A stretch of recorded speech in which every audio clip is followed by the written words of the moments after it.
Seperti kita ketahui bersama bahwa situasi geopolitik saat ini masih mengerucut pada isu pergeseran ideologi lintas negara. Fenomena geopolitik hari ini tak banyak berbeda dengan fakta sejarah skema demokrasi Orde Lama yang terobsesi dengan sistem demokrasi terpimpin. Situasi di mana ketegangan ideologi berubah menjadi beberapa peristiwa berdarah di banyak pesantren, masjid yang justru melibatkan oknum di sekitar kekuasaan.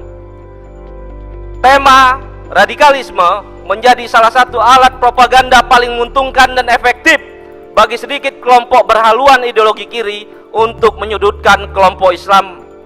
Realitas politik yang menghalalkan segala cara sedang dimainkan oleh segelintir elit politik yang dikendalikan oleh oligarki, menyeret bangsa ini terjebak dalam pertengkaran global dengan secara perlahan mengorbankan kedaulatan serta kepentingan nasional.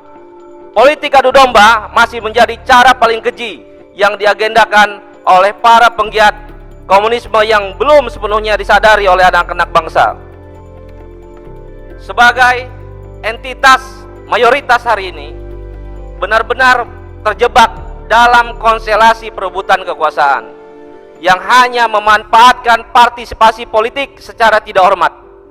Mungkin inilah masa yang dimetaforakan oleh baginda Rasulullah Sallallahu Alaihi Wasallam, bahwa akan ada suatu masa umat Islam hanya seperti buih di lautan, banyak namun ringan dan tak berisi, hingga dengan mudahnya terombang-ambing oleh gelombang dan badai peradaban.